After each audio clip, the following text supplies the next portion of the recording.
Isso. Muito bom. Só bom dia para todo mundo. A gente tá aí vamos terminar mais um livro hoje, né? Mas eu acho que tem muita gente aí que não queria que terminasse esse livro de tão bom que tá Esther, né? A minha mãe falou para mim ontem assim: "Ah, Joel, acho que você tá bajulando demais as mulheres." Ai, ai. Não, é porque você é especial mesmo. Vamos lá então. Hoje a gente vai terminar um livro de Esther, né? E aí a gente vai entrar em Jó. Puxa, Jó é um livro fantástico, pessoal, fantástico. Jó vai ser um livro fantástico que tem muito a ver com o que a gente está passando aqui na nossa vida, né? Vai ensinar muita coisa pra gente, tá? Inclusive, a gente entender a questão do mal e do sofrimento. Nossa, Jó vai trazer um esclarecimento muito bom para as nossas vidas, vai ser algo muito legal. Mas vamos terminar Esther então. A gente terminou Esther com tudo, acho que se o livro acabasse no capítulo 7 já estava bom, mas assim, tem mais coisa para falar no capítulo 8, 9 e 10 e a gente vai terminar eles hoje, tá? Então, o capítulo, eu falei para vocês ontem, né? Eu terminei o capítulo 7 fazendo aquela comparação, né? Do rei com Deus, do Ramã com o sacrifício de Jesus, com Esther como o Espírito Santo intercedendo por nós. Eu sei que é uma analogia, é uma coligação um pouco difícil de conectar, mas eu vou falar um pouquinho mais sobre isso daqui a pouco para a gente poder entender melhor. E a gente vai ver assim que, na verdade, existem a gente pode fazer várias analogias nesse sentido, né? Várias linhas de pensamento, mas é interessante você entender que numa história de um país que não é o país de Deus, que não é o povo de Deus, o evangelho e a salvação de Cristo Jesus já estavam embutidas dentro dessa cultura que não é uma cultura cristã, né? Então é muito interessante a gente poder perceber essas nuances assim, como que Deus ele está presente em todas as culturas. Ele não é um Deus que apareceu só quando Jesus apareceu no mundo. Não, ele já existia. Aliás, ele sempre existiu e ele sempre existirá. Então a gente vai sempre ver características de Deus dentro das culturas. Aliás, tem um livro, dois livros. Um livro chama Fator Melquisedeque e outro livro chama O Totem da Paz. Esses dois livros são livros que eles defendem essa posição de que é uma posição missionária, de que em todas as culturas Deus ele está presente e o evangelho também está presente. Inclusive, por exemplo, uma cultura milenar, a cultura chinesa, né? Aí nesse livro Totem da Paz, ele diz o seguinte, que nas palavras, sabe o kanji, né? A gente tem o kanji, que é aquelas palavras desenhadas que parecem desenhos. Então, por exemplo, a palavra salvação para os chineses é um barco com uma pessoa dentro, né? O que isso significa? Noé, né? A palavra cobiça, que é a palavra que eles usam para pecado, é uma pessoa pegando fruto numa árvore. Da onde vem isso? Da onde vem um negócio desse, né? Então, assim, a gente entende o quê? Principalmente quando a gente fala de missões, e quando a gente trabalha com preparo missionário, a gente sempre fala disso. A gente fala que dentro das culturas, o evangelho está embutido dentro das culturas, né?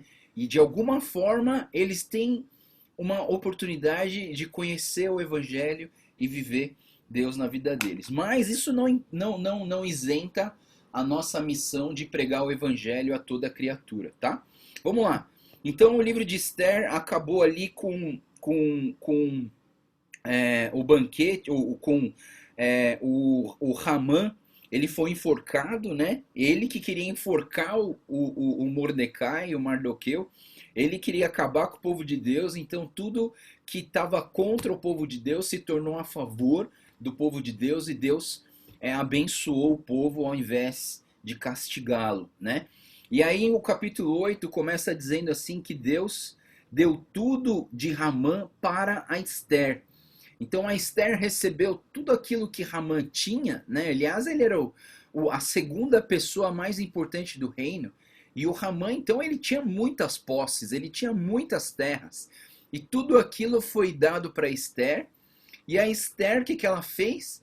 Ela falou assim: Mardoqueu, agora você é o administrador de tudo que eu acabei de ganhar. Então vamos dizer assim que, num estalo de dedos, o Mardoqueu, né, o Mordecai, que ia ser um cara enforcado e morto pelo Ramã, os dois inverteram a posição e o Ramã foi enforcado e todos os bens do Ramã se tornaram da Esther e do Mardoqueu, né? Então o que aconteceu foi que a Esther explicou para o rei, então, ó, deixa eu explicar para você quem é esse Mardoqueu para mim. E provavelmente ela explicou tudo. Esse Mardoqueu, eu perdi meu pai e minha mãe, e esse Mardoqueu é um primo mais velho meu, e ele que cuidou de mim, ele que me criou, e eu tô aqui por conta desse Mardoqueu. Então o Mardoqueu ele já tinha uma boa reputação pela vida do rei, né, por conta de ter salvado o rei daquela conspiração, e agora a reputação do Mardoqueu foi lá para o céu. Por quê? Porque ele acaba de falar, a Esther explica para o rei: Rei, foi o Mardoqueu que me criou, eu sou alguém porque o Mardoqueu me criou aqui, né? Então é interessante que aí o rei que ele faz, ele tirou aquele anel de selar, né, de tomar decisões e deu o anel para o Mardoqueu. Então o Mardoqueu literalmente tomou a posição do Ramã e se tornou a segunda pessoa mais importante do reino. E aí no versículo 3 a 6, a Esther pede ao rei, né? Então existe aqui um pedido ao rei, né? E eu queria que você abrisse aí a sua Bíblia em 1 João, capítulo 2, 1 e 2. 1 João.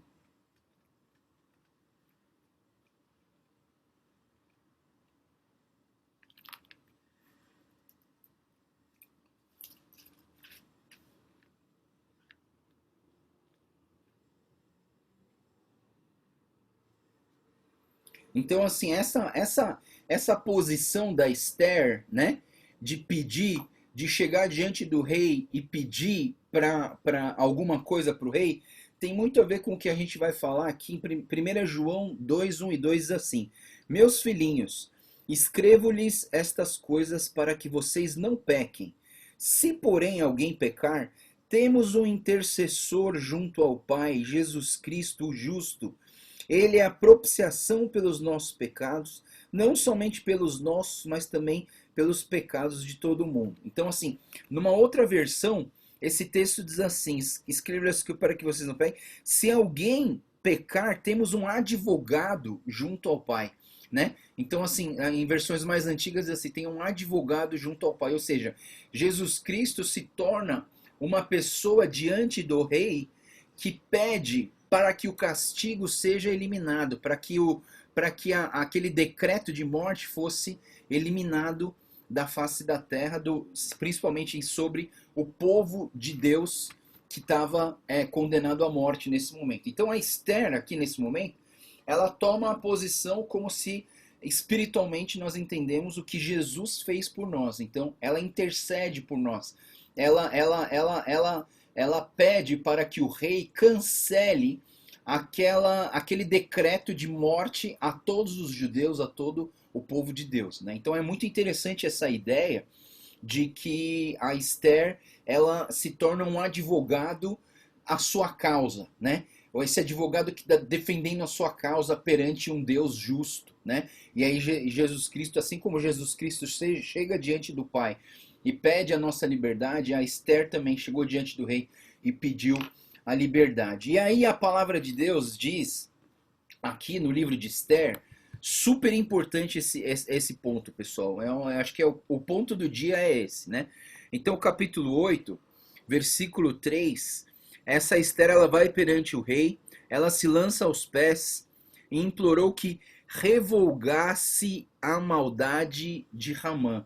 Ou, em outras palavras, ela pediu para que cancele o decreto de extermínio dos judeus. Então, pessoal, eu quero gastar um tempo hoje para a gente pensar sobre o que significa esse cancelamento da dívida. Esse cancelamento da dívida tem a ver com a nossa salvação em Cristo Jesus. E eu queria que a gente gastar, eu quero gastar talvez o maior tempo do nosso dia hoje pensando nesse cancelamento da nossa dívida, tá?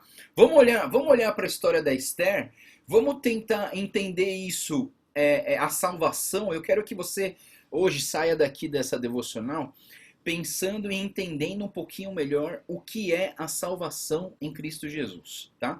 Se você já sabe, pastor, mas isso eu já sei, fala de uma coisa nova. Não. Se você já sabe, eu quero que você aprenda com essa explicação a explicar a salvação para outras pessoas, né? Porque assim, muitas vezes a gente sabe, né? Você é salvo? Sou.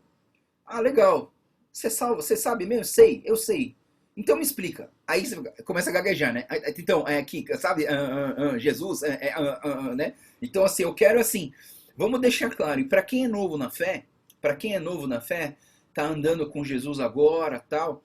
Eu sei que tem gente que às vezes ouve a nossa devocional aqui e sai sem entender um monte de coisa, né?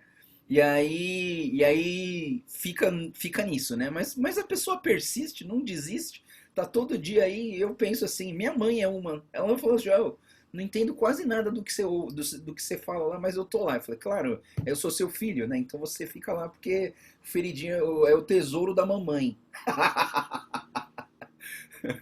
Mas assim, o que eu queria dizer assim, vamos entender a salvação através do livro da Esther, eu quero tentar deixar uma coisa simples, difícil de explicar, mas eu quero deixar ela mais clara para vocês. Vamos lá. Deus criou um povo, esse é o povo judeu, é um povo que Deus fez uma aliança.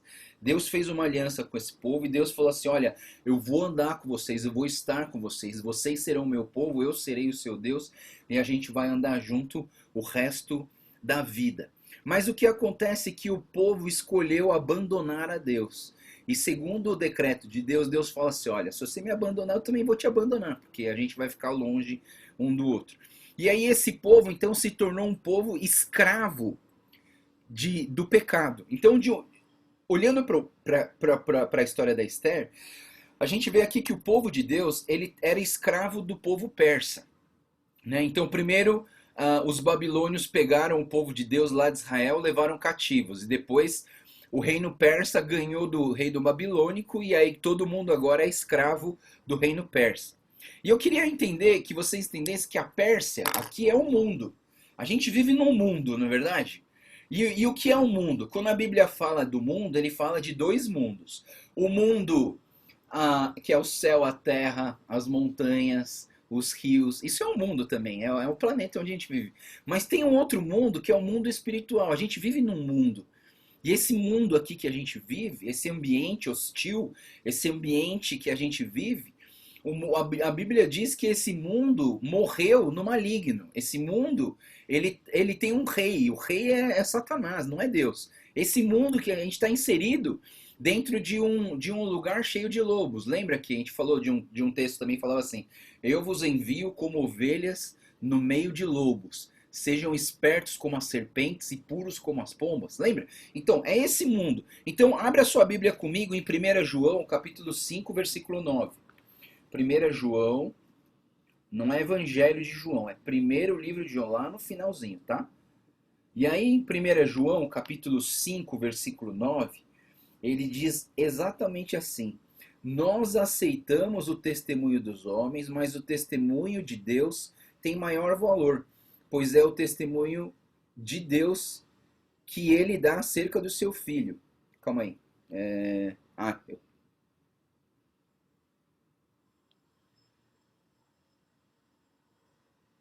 Não, não é esse versículo não.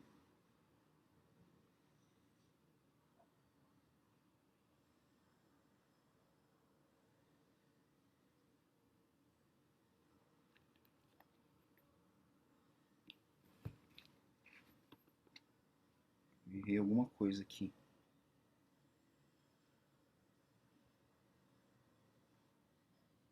Aqui. É 19, desculpa pessoal. 1 João 5,19. Ele diz assim: sabemos que somos de Deus e que o mundo todo está sob o poder do maligno, né? Então aqui numa versão mais antiga diz assim que o mundo jaz no maligno. Deixa eu até mudar aqui, né? 5,19, né? Então, 1 João 5,19 diz assim, né? Sabemos que somos de Deus e que o mundo está sob o poder do maligno. Então, pessoal, é estranho, né? Como assim? Não é Deus que criou o mundo? Sim, o cosmos, né? O planeta, as montanhas, os rios, as pessoas. Deus criou o mundo. Mas existe outro mundo que é o mundo espiritual. E nesse mundo espiritual, esse mundo, nós somos de Deus, mas nós estamos ainda vivendo num mundo onde é dominado por Satanás. Por enquanto, esse mundo que nós estamos inseridos nesse mundo mal, esse mundo que não é assim, ó, não confunda com o inferno, tá, pessoal? Se tem gente que fala assim, ah, minha vida é um inferno, queria dizer para vocês, nós não estamos no inferno, né? O inferno é um outro lugar. Depois que Jesus Cristo voltar e levar a sua igreja para o céu, aí que o inferno vai entrar em ação. E o inferno é o lugar da condenação do diabo e de Satanás. Então esse que domina o mundo hoje,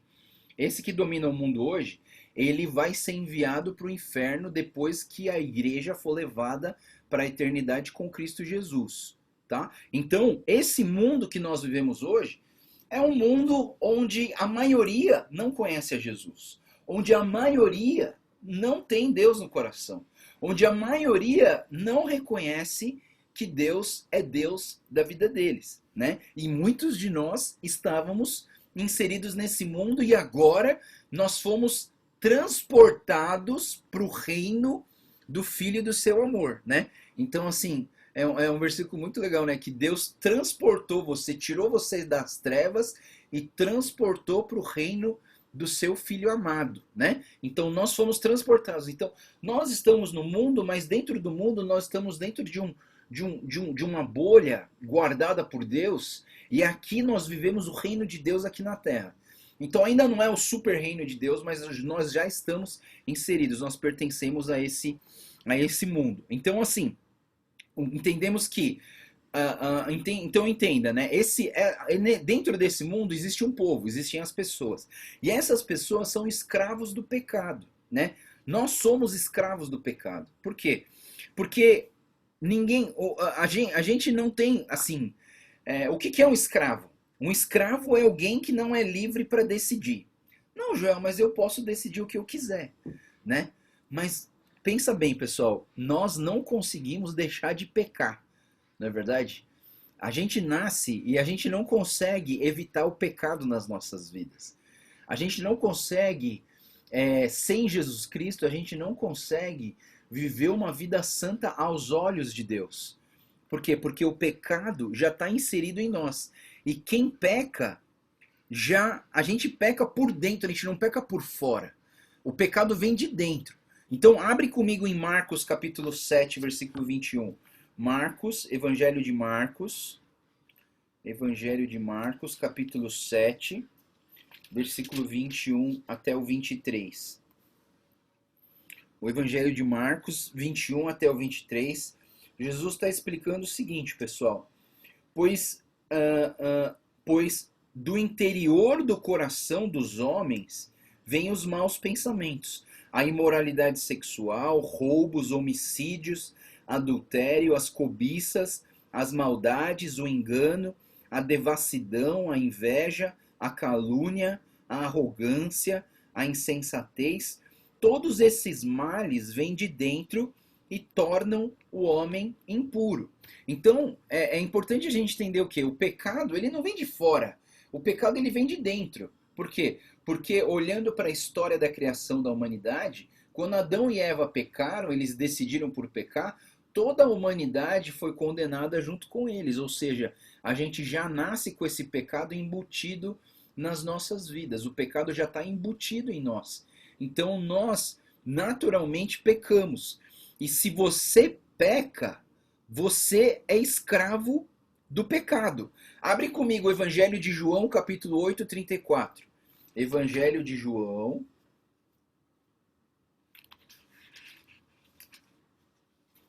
Evangelho de João, capítulo 8, versículo 34. E ele vai dizer o quê? Digo-lhes, Jesus respondeu, digo-lhes a verdade. Todo aquele que vive pecando é escravo do pecado. Todo aquele que vive pecando é escravo do pecado. Então, assim, nós precisamos entender que nesse mundo sem Jesus Cristo, nós vivemos num mundo que é dominado pela maldade. E se você não entende, quer dizer, a gente não conseguia enxergar isso, a gente consegue enxergar agora porque eu estou falando. Nós éramos escravos do pecado, porque quem peca, quem continua pecando, é escravo do pecado, assim como Jesus Cristo disse. O pecado não vem de fora, o pecado vem de dentro do meu coração. Lembra que a gente sempre lê aquele texto de Jeremias? Enganoso é o coração do homem, né? Não confia no coração do homem, porque dentro do o coração é a fonte da vida. Então, o que vem de dentro é que faz a gente pecar. E as pessoas que pecam, que são escravos do pecado, o salário do pecado é a morte, né? Então abre comigo em Romanos capítulo 6, versículo 23. A gente vai eu tô preparando para a gente entender a salvação, tá, pessoal? Então Romanos 6, 23 vai dizer o quê?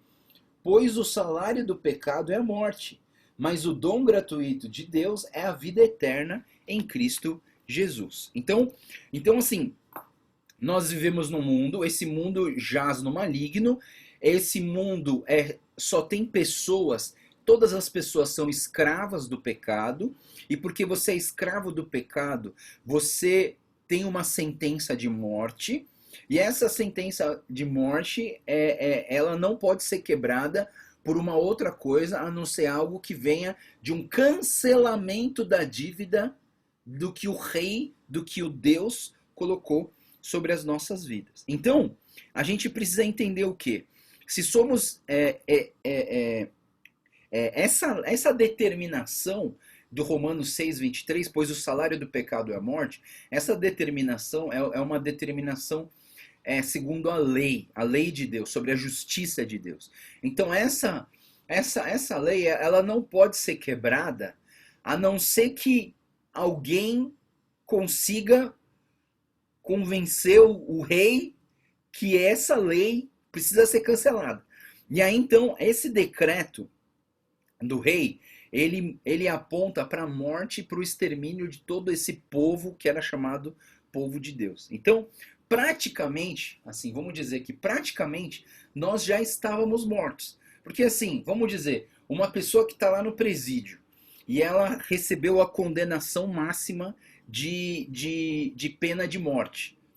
Praticamente essa pessoa já está morta, não é verdade? Porque ela está no caminho certo da morte. Não tem uma opção. Essa pessoa está condenada à morte, não tem como ela sair dessa vivo. Então ela já está morta. Então é exatamente isso que a Bíblia fala em Efésios. Anota aí, Efésios capítulo 2, de 1 e 2. Então lá em Efésios capítulo 2, de 1 e 2, está explicando pra gente o seguinte, Efésios capítulo 2, versículo 1 e 2. A Bíblia diz o seguinte: vocês estavam mortos em suas transgressões e pecados, nos quais costumavam viver quando seguiam a presente ordem deste mundo, e o príncipe do poder do ar, o diabo, o espírito que agora atua nos que vivem na desobediência, né? Então, vamos lá. Então, o que acontece? A Bíblia, ela está explicando para a gente o que? Espiritualmente, nós já estamos mortos, por quê?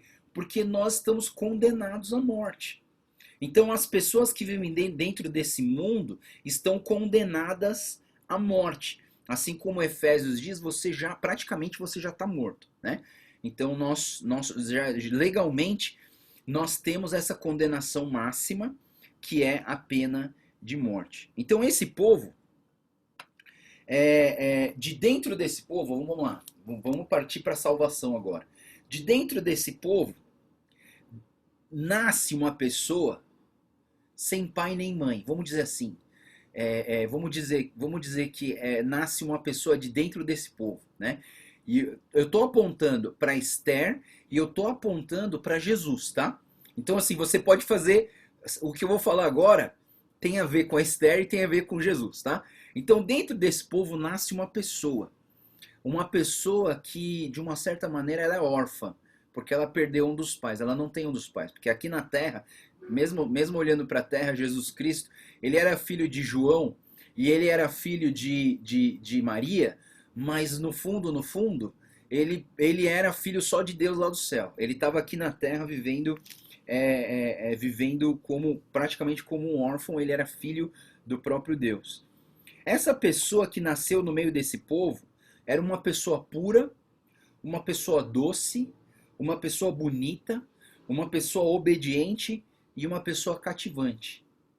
Querido, todas essas características nos remetem a pensar na Esther. E todas essas características nos remetem a pensar em Jesus Cristo. Jesus Cristo, ele era puro, ele não tinha pecado. Jesus Cristo era doce, ele amava as pessoas.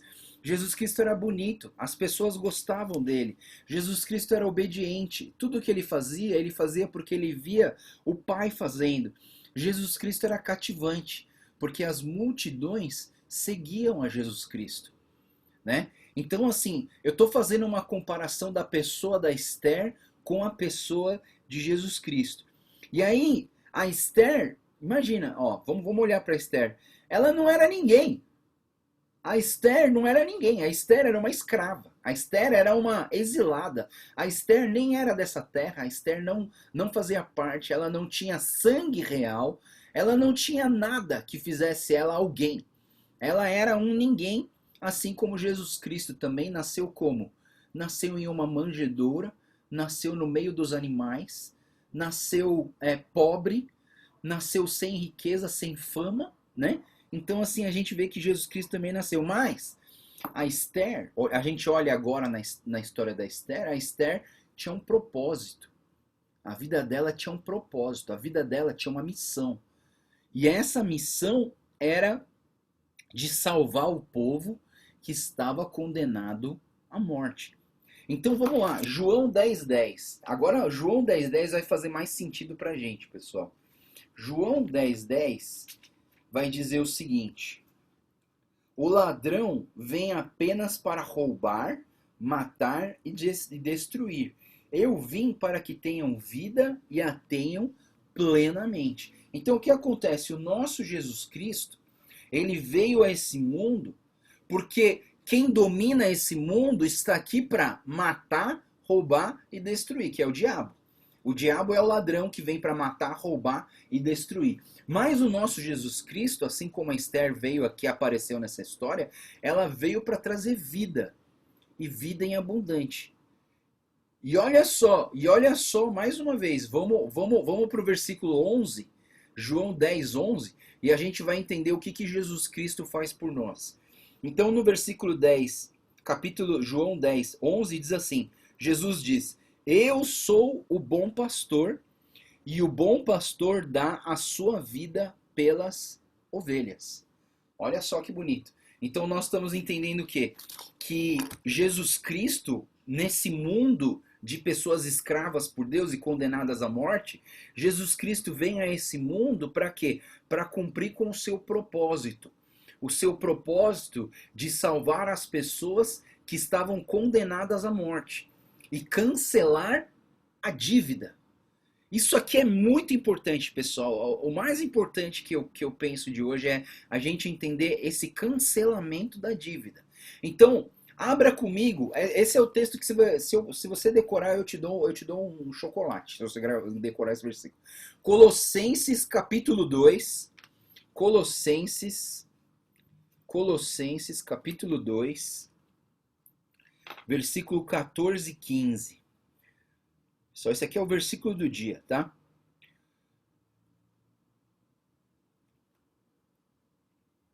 Colossenses capítulo 2, 14 e 15. A palavra de Deus diz assim. Eu vou pegar um pouquinho do 13 só para fazer um sentido completo, tá? Ele nos perdoou todas as transgressões e cancelou a escrita de dívida que consistia em ordenanças e que nos era contrária. Ele a removeu, pregando-a na cruz. E tendo despojado os poderes e autoridades, fez deles um espetáculo público, triunfando sobre eles na cruz. Queridos, o que esse texto está falando é o seguinte: esse Jesus Cristo, ele veio para cancelar a dívida, a condenação de morte que nós tínhamos por conta do pecado. Então, assim, aqui no mundo, vamos lá, mais uma vez, nós vivemos num mundo onde as pessoas são escravas do pecado, e esse pecado vai nos levar à morte. Por conta da justiça de Deus, todas essas pessoas, elas estão condenadas à morte.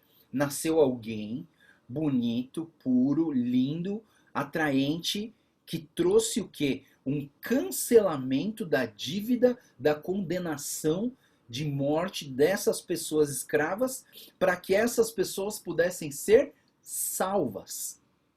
Então, agora você entende. O que é salvação?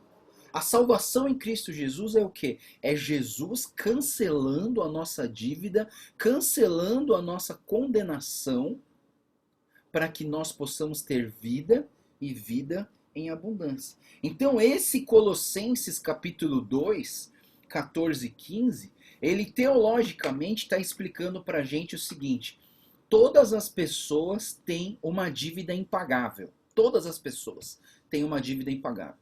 Ele está dizendo o seguinte: todas as pessoas têm uma sentença de morte. Todas as pessoas estão condenadas à morte. Nós estamos na lista negra dos condenados à morte por conta do nosso pecado. Mas também a gente entende o quê? Que Jesus Cristo, pela cruz, ele cancelou a dívida que nós tínhamos. Jesus Cristo, pela cruz, ele venceu os inimigos. Jesus Cristo, pela cruz, é a salvação daqueles que são do povo de Deus. Então, pessoal, olhando de novo para Esther, a Esther foi essa pessoa que nasceu aqui na Terra e que foi colocada nesse mundo para que ela pudesse ser usada por Deus por um propósito e pedir ao rei o cancelamento do decreto que mataria todos os judeus. Então, aquele decreto de Ramã que trouxe aquela ideia para o rei, falou: rei, eu odeio esse povo judeu, eu quero matar todos eles. Se você puder me dar autorização, eu vou matar todos eles. Aquilo que o rei determinava era lei, não podia ser revogado, não podia ser cancelado. Então foi colocada uma lei. Todo aquele povo judeu estava condenado à morte. Aparece a Esther. A Esther vem, ela como um advogado do povo de Deus, ela vem e defende o povo de Deus e pede para que o rei cancele uma dívida impagável. Nada nesse mundo poderia fazer com que aquele selo do rei fosse cancelado, para que aquele decreto fosse quebrado. E aí eu entro aqui com uma palavra extremamente importante para nós, que é uma palavra chamada graça. O que é a graça? A graça é um presente que você ganha que você não tem condição de pagar. A graça é algo que você ganha e que você não merece. Mas aqui a gente vê a graça de Deus se manifestando através da Esther para a sua e para a minha salvação. Então, olhando para essa história da Esther, a gente olha que a gente tem um rei que determinou a sua ira por conta desse povo, né? Claro que essa ira vinha mais por conta daquele tal de Ramã, mas essa ira em cima desse povo era real e ela se tornou uma lei, uma condenação à morte dessas pessoas. E aí o que aconteceu? A gente sabe pela história que a gente viu ontem que a Esther ela faz essa petição diante do rei, e o rei então toda aquela ira que viria para o povo de Deus, toda aquela ira, agora ela caiu sobre quem? Caiu sobre o Ramã. Toda aquela ira de Deus veio sobre Ramã, E a ira de Deus foi totalmente aplacada em cima da vida de Ramã e dos seus 10 filhos que também foram enforcados, né? Então, a ira de Deus, ela precisava ser aplacada. Como que ela foi aplacada? Foi aplacada com a morte do Ramã pendurado no madeiro. É por isso que eu estava fazendo para vocês ontem essa associação, que Ramã, ao mesmo tempo que ele é o maligno que quer matar todos os judeus, ele também é o queridinho do rei, que onde o rei desceu com toda a sua ira para que os judeus fossem salvos, né? Então, mais uma vez, então a Esther, ela mostra a figura de Jesus Cristo e ela mostra a figura do Espírito Santo. O Ramã, ele mostra a figura do diabo que está querendo matar todo mundo, mas ele também, olhando pela perspectiva do rei que amava o Ramã, a gente entende o quê? Que o rei teve que matar o Ramã para aplacar a sua ira. Porque até que a Bíblia diz assim, depois que Ramã morreu, o rei ficou como? Ficou tranquilo. Não é verdade? A, a Bíblia é bem clara, está escrito lá. Depois que o Ramã foi enforcado, o que aconteceu com o rei? O rei ficou tranquilo. Por quê? Porque a ira do rei foi aplacada.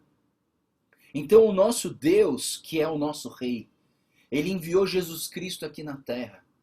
E esse Jesus Cristo aqui na terra, ele foi essa pessoa, Jesus Cristo, pessoal, presta atenção no que eu vou falar agora. Jesus Cristo, ele não tinha pecado algum, mas Jesus Cristo pegou todos os nossos pecados e jogou nas costas dele. Jesus Cristo se fez pecado por nós, para que nós pudéssemos ser salvos. Alguém tinha que morrer. Alguém tinha que morrer. Jesus Cristo morreu no nosso lugar para a nossa salvação. Quando Jesus Cristo explica a salvação para Nicodemos em João 3, no versículo 15, o Jesus ele diz o seguinte: assim como a serpente foi levantada no deserto por Moisés, o Filho do Homem precisa ser levantado também para todo mundo ser visto. O que era essa serpente, pessoal? Quando você vai lá para Números 20, 22, você vê assim, lá no deserto, o povo que estava reclamando, tinha saído do Egito, estava indo para a Terra Prometida, o povo começa a reclamar. Sabe o que acontece? Deus enviou umas cobrinhas. E as cobrinhas saíam do meio da areia e picavam as pessoas. E quem era picado morria, porque a picada matava. Assim como o pecado mata, a picada matava. E aí o povo falou assim: Moisés, por favor, fala para Deus que nós salvar a gente, porque a gente vai morrer com essa picada dessas cobras. Tá todo mundo morrendo aqui. Aí Deus fala para Moisés: Moisés, faz o seguinte, faz uma estátua dessa serpente e levanta num lugar bem alto. Olha que coisa maluca. Deus falou para Moisés fazer uma serpente. Pô, tanta coisa bonita que você pode fazer, você vai fazer uma serpente? Sim, porque aquela serpente era o pecado das pessoas e o que estava matando as pessoas tinha que ser levantado.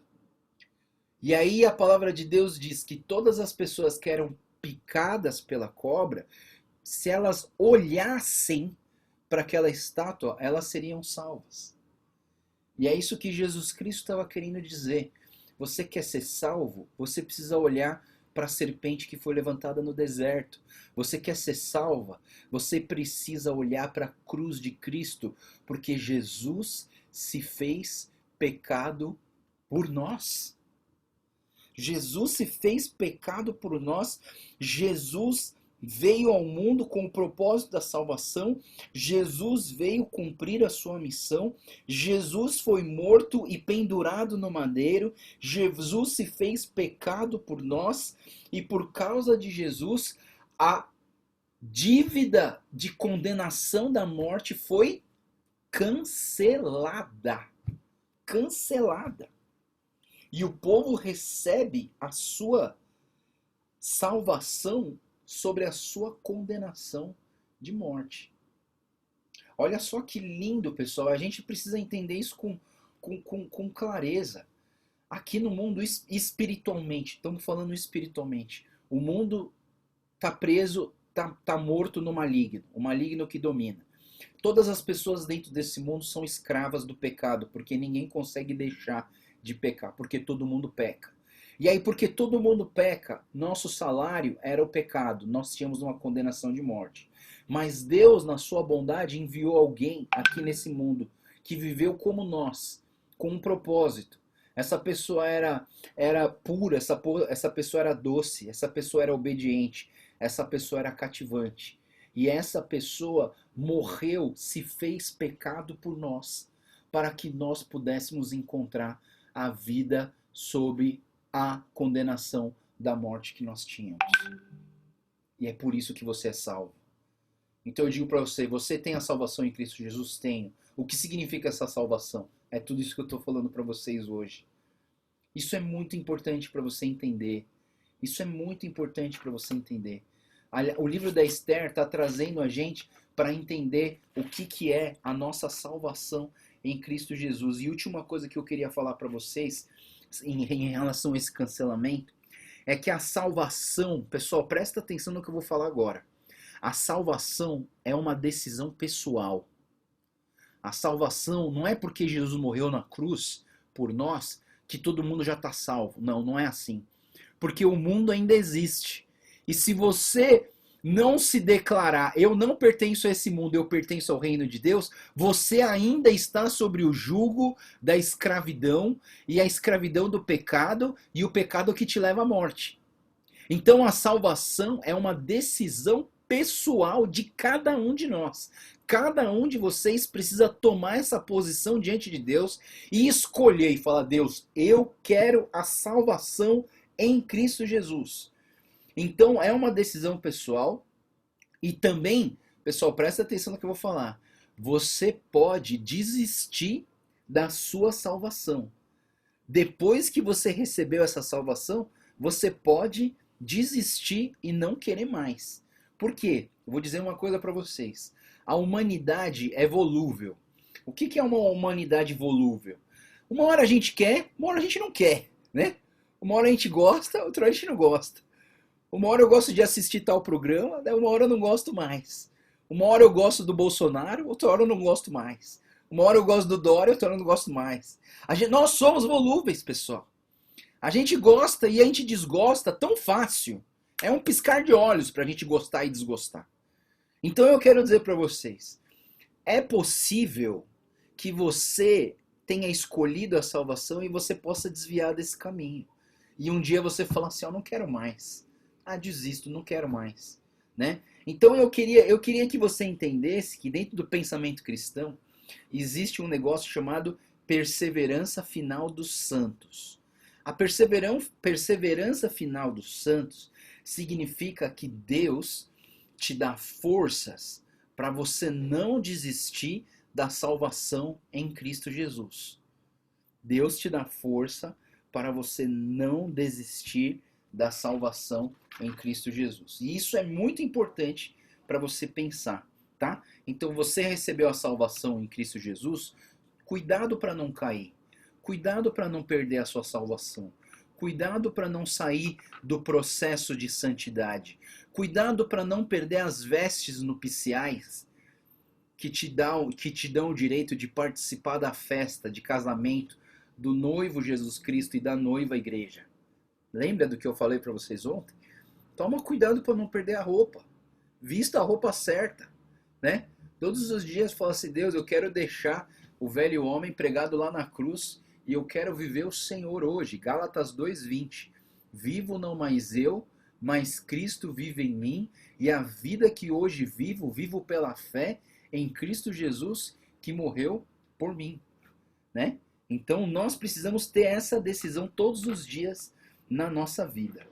Voltemos para Esther. Então, finalizando o capítulo 8 da Esther, a gente entende o quê? Né? Que o Mardoqueu e a Esther recebem uma autorização do próprio rei para decidir o que eles quiserem em cima dos judeus que sobraram nas províncias. E aí a determinação e o pensamento do Mardoqueu e da Esther foi o seguinte, olha, vamos proteger os judeus que estão nessas terras, e vamos acabar com os inimigos, né? Então houve dois pronunciamentos aqui. Um, vamos defender e cuidar do povo de Deus, e a segunda lei era, vamos matar os nossos inimigos. Existia uma terceira lei, que foi a lei de pegar os despojos. Tudo aquilo que pertencia aos inimigos, você pode tomar para si. Você pode, ou você, se você quiser, você pega. Se você não quiser, você não pega. E aí é interessante porque toda vez o povo, eu vou falar isso daqui a pouco, tá? Mas o povo decide não saquear os inimigos. Eles só matam os inimigos. Tudo bem, é bastante coisa matar os inimigos. Mas assim, eu vou dizer que eles decidiram por isso, né? Então, o Mardoqueu, ele sai com as roupas reais, né, do palácio, e aí o povo fica muito feliz, né? E é engraçado que tem um termo nos últimos versículos do capítulo 8 que fala que os não-judeus estavam se tornando judeus. Não sei se você leu isso, mas estava falando que os não-judeus estavam se tornando judeus. Isso é o que eu falei para vocês do que a gente chama de sincretismo religioso. Lembra que eu falei dessa palavra, sincretismo? O que é o sincretismo? É você mudar de religião, né? O sincretismo religioso é você mudar de religião. Você era budista e agora você é cristão evangélico. Houve um sincretismo religioso. Então, o que acontece? Aqui a gente está falando de uma conversão. As pessoas que não eram judeus, elas estavam se convertendo ao Deus de Israel. Você lembra da história de Ruth, né?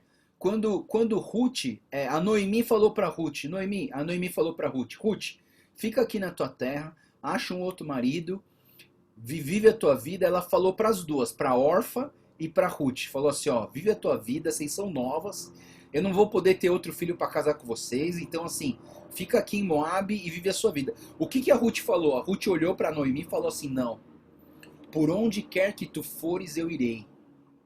Por onde você morrer, eu morrerei. E aí ela falou o seguinte, o teu Deus será o meu Deus.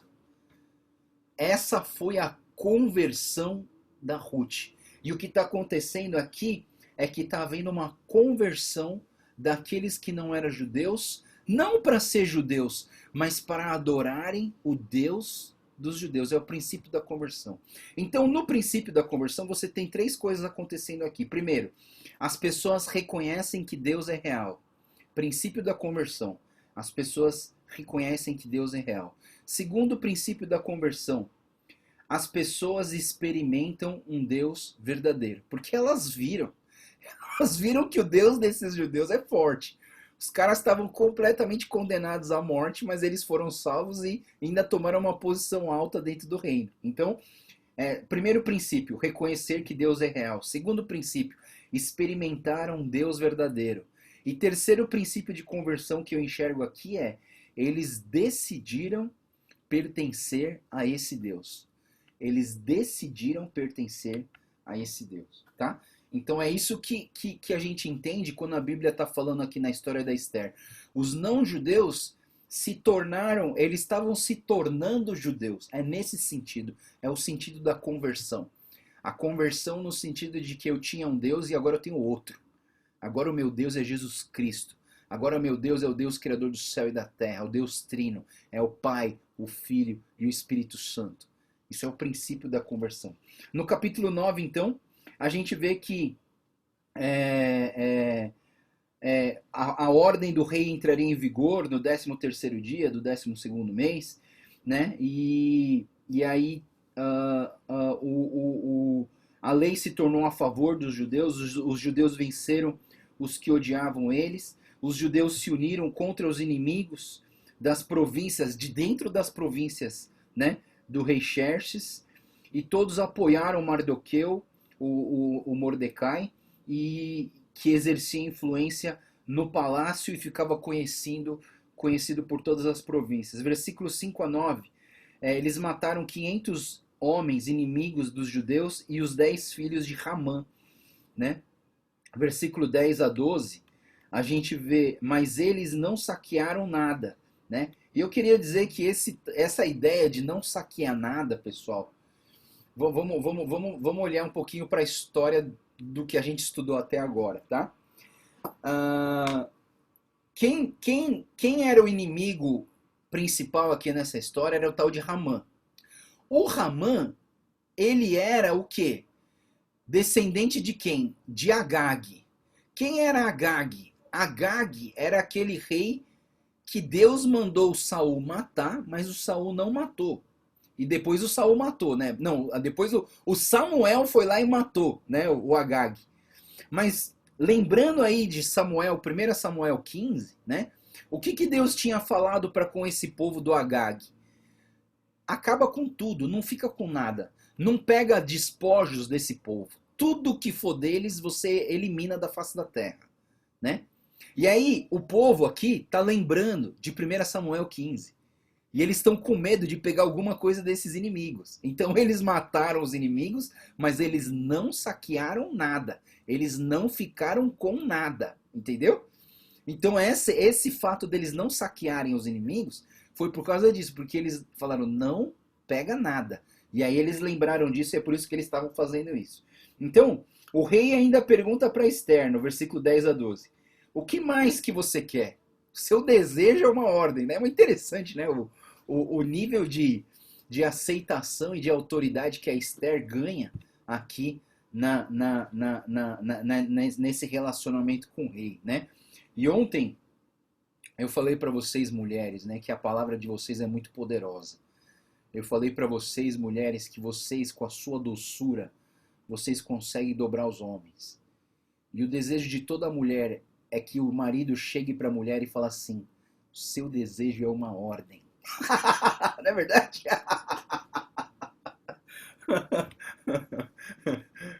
E vocês conseguem fazer isso, pessoal. Mulheres, vocês conseguem fazer isso. Só que aí, o que eu acho é o seguinte, muitas mulheres, elas estão querendo exercer função de homem. E aí, dá ruim, entendeu? Porque aí você não consegue chegar nesse ponto onde você consegue fazer o teu marido fazer tudo o que você manda. Sem gritar, sem espernear, sem dar piti, sem surtar, entendeu? Então eu entendo o seguinte, pessoal, a Bíblia fala que a função do homem é ser o líder da casa, mas o líder, ele não é líder se não tiver pessoas para liderar, e o líder não é um bom líder se não tiver alguém com ele. Então, vocês mulheres, né? Por isso que o ditado popular diz que o homem é o cabeça e a mulher é o pescoço. A cabeça não pode ir para nenhum lugar se o pescoço não deixar. Eu quero olhar para lá. Não, se o pescoço não deixar, você não vai olhar. É simples. Você entende? Né? Não tô querendo, pessoal, não tô querendo bajular as mulheres, não tô querendo puxar o saco das mulheres. Não, não tô, pessoal. Eu tô falando que vocês, mulheres, são extremamente poderosas. Né? Aquele negócio das meninas poderosas é verdade. Vocês são poderosas. Só que o que eu digo para vocês é que muitas das mulheres não estão exercendo o poder que elas poderiam exercer. Por quê? Porque age na carne. Porque deixa a carne dominar sobre o Espírito Santo de Deus que habita no coração de vocês. Se vocês deixarem o Espírito Santo agir no coração de vocês, com a doçura que vocês têm, vocês podem controlar tudo e chegar ao ponto do marido de vocês chegar para vocês e falar assim, que mais que você quer? O seu desejo é uma ordem. O sonho de toda mulher, né? Mas, então passa o cartão de crédito aí que eu vou fazer o que eu quiser, né? Brincadeira. Mas vamos lá. Aí, assim, a gente olha assim...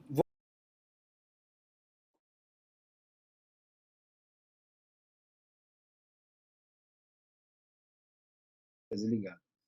Oi, pessoal, tudo bem? Eu perdi alguma. Vocês perderam alguma coisa do que eu falei até agora? Caiu. Eu sei que a internet caiu, né? Alguém me fala alguma coisa aí. Maria Helena, fala aí. Onde que eu parei?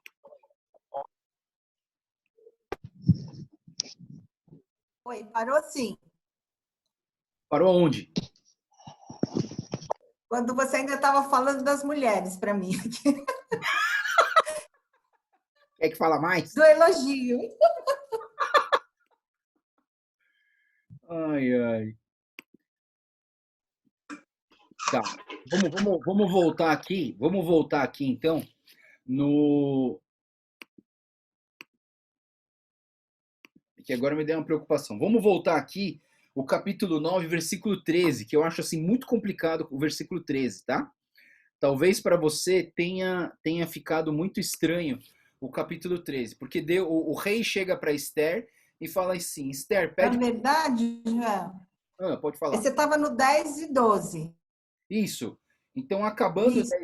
o 10 e 12, eu só estava falando que eles não saquearam mais por conta daquela coisa que aconteceu em 1 Samuel 15, né? Então, eles não saquearam mais. E aí, então aqui eu queria trazer o 13 para vocês, porque o 13 é um versículo que deixa a gente meio pensativo, né? E pode gerar dúvidas aqui na vida de vocês, né?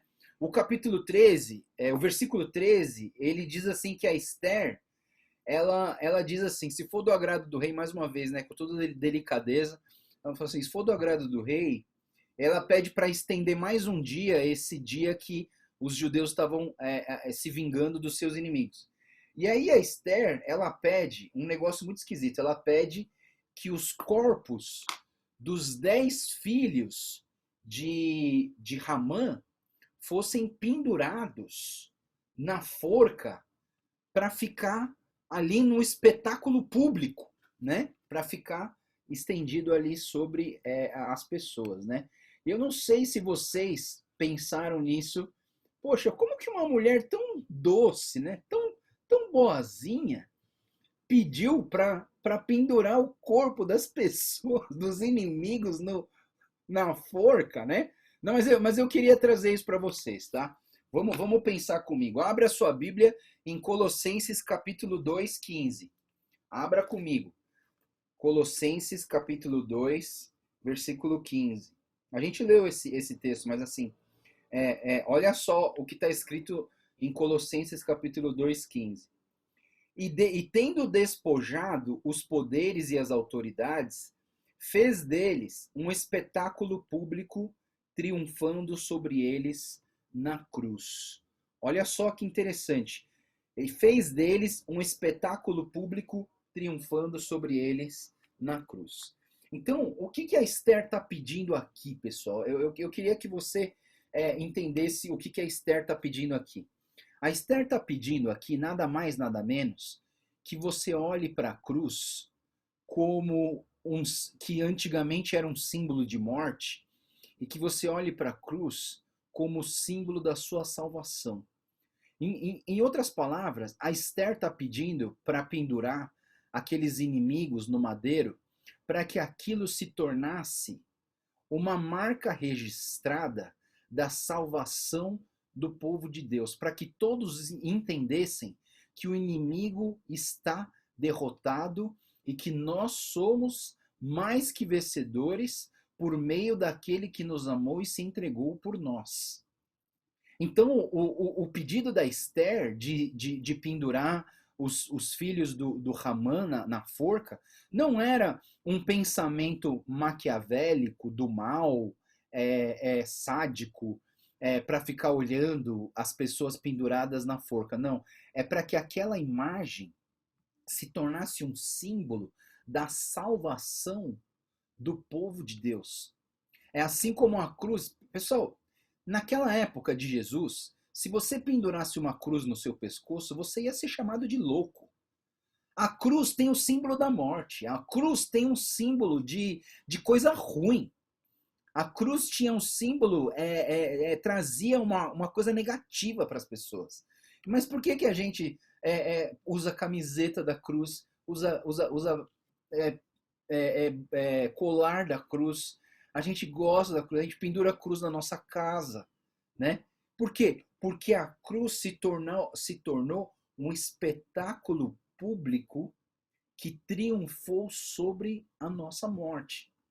Então o que a Esther está falando aqui, pessoal, é muito simples. Ela só está falando, olha, vamos deixar esses corpos aí para lembrar a todos nós que os nossos inimigos foram derrotados. e que nós somos mais que vencedores em Deus que triunfou sobre a morte. Amém? Então, versículo 14, o rei acata o que a Esther pede. Versículo 15, os judeus mataram mais 300 pessoas em Suzã, não saquearam nada, mais uma vez, não saquearam nada. Versículo 16 a 19, nas outras províncias os judeus se organizaram para defender e libertar da opressão, e no dia 13 do mês Adar, mataram 75 mil das pessoas que odiavam o povo de Deus, os inimigos de Deus. E mais uma vez, não saquearam nada. No dia 15, então esse dia da vingança se tornou, foi o dia 13 e o dia 14. No dia 15, eles celebraram e festejaram a vitória do povo de Deus.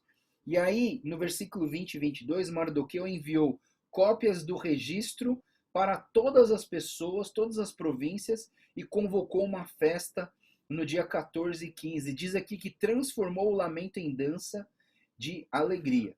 Primeira coisa que eu queria falar para vocês, que o Mardoqueu, de uma certa maneira, pessoal, se você olhar para a Bíblia, Mardoqueu, ele é mais ou menos um segundo José, não é verdade? José, ele foi banido da sua família, os irmãos venderam José, José foi escravo, José foi humilhado, e de repente ele virou quem? O primeiro-ministro do faraó.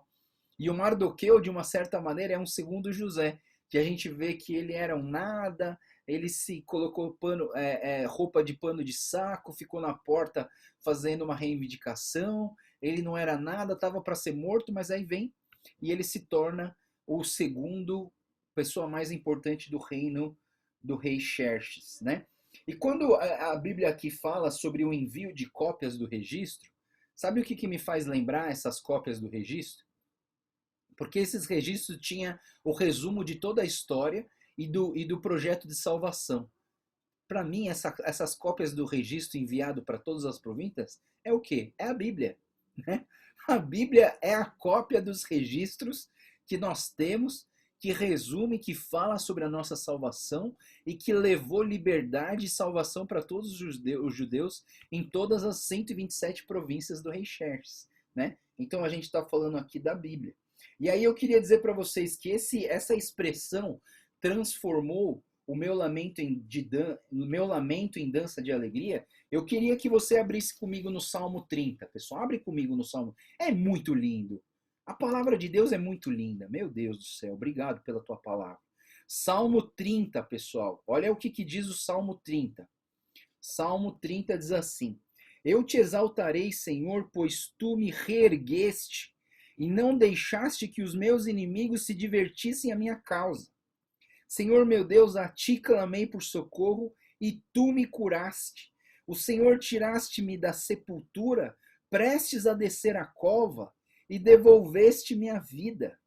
Cantem louvores ao Senhor, os seus fiéis, louvem o seu santo monte, pois a sua ira só dura um instante, mas o seu favor dura para toda a vida. O choro pode persistir uma noite, mas de manhã irrompe a alegria. Quando me senti seguro, dizes, jamais serei abalado. Versículo 7. O Senhor tem o teu favor. Deste-me firmeza e estabilidade. Mas quando escondeste a tua face, fiquei aterrorizado. Versículo 8. A ti, Senhor, clamei e ao Senhor pedi misericórdia. Versículo 9. Se eu morrer, se eu descer a cova, que vantagem haverá? Acaso o pó te louvará? Proclamará a tua fidelidade? Versículo 10. Ouve, Senhor, e tem misericórdia de mim. O Senhor, sê tu meu auxílio. Versículo 11, pessoal. Olha só o versículo 11. Mudaste o meu pranto em dança, a minha veste de lamento em veste de alegria, para que o meu coração cante louvores a ti e não se cale, Senhor meu Deus.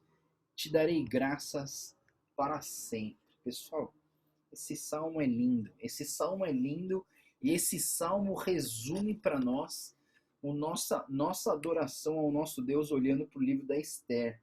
Versículo 24 e 26 de Esther, capítulo 9. O resumo da história, né, do versículo 24 até o 32, até o 28, a gente vê que O que estava escrito lá dentro daqueles registros? Era essa história. O Hamã planejou destruir o povo de Deus, mas apareceu a rainha Esther, intercedeu para o rei, e o rei condenou Hamã e os seus filhos pendurados na forca, e houve uma celebração que é a tal da celebração de Purim. Purim é o nome dessa celebração que eles fizeram no dia 14 e dia 15. 29 e 32, a gente vê aqui que a Esther manda uma carta confirmando todas as palavras do Mardoqueu, tranquilizando os judeus e declarando paz para eles. Capítulo 10, para acabar, bem curtinho. O capítulo 10, o rei Xerxes impôs um tributo a todo o império. Lógico, todas as pessoas espalhadas nas províncias, elas pagavam tributo ao imperador, o rei Xerxes.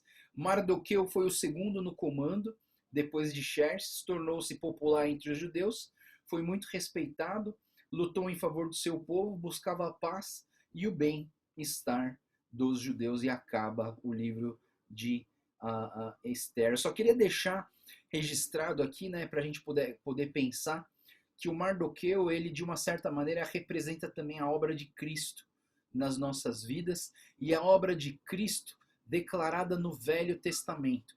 Então, olhando para a vida do Mardoqueu, vamos abrir a nossa Bíblia em Isaías capítulo 9, 6 e 7. Isaías capítulo 9, versículo 6 e versículo 7. Isaías capítulo 9, 6 e 7. Diz assim: porque um menino nos nasceu, um filho nos foi dado, e o governo está sobre os seus ombros, e ele será chamado Maravilhoso, Conselheiro, Deus Poderoso, Pai Eterno, Príncipe da Paz. Ele estenderá o seu domínio e haverá paz sem fim sobre o trono de Davi, sobre o seu reino estabelecido e mantido com justiça e retidão desde agora para sempre. O zelo do Senhor dos Exércitos fará isso. Então é a declaração, é a obra de Cristo no futuro, e é o que a gente vê na vida do Mardoqueu.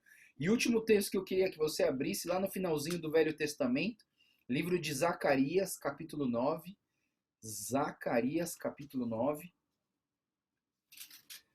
Zacarias, capítulo 9, versículo 9. Ele diz o seguinte, Zacarias 9, 9. Alegrem-se muito, cidade de Sião, exulte Jerusalém, eis que o seu rei vem a você, justo e vitorioso, humilde, montado num jumentio, cria de jumenta. Ele destruirá os carros de guerras de Efraim e os cavalos de Jerusalém, e os arcos de batalha serão quebrados, e proclamará paz às nações e dominará de um mar a outro, do Eufrates até os confins da terra. Glória a Deus, pessoal. Esse é o livro de Esther, maravilhoso, que a gente leu e estudou junto, né? Acabamos o livro de Esther e amanhã a gente começa o livro de Jó.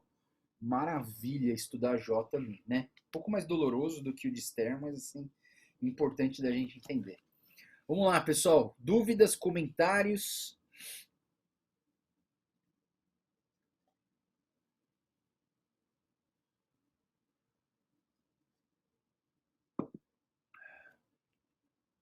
Vou parar de gravar, ó.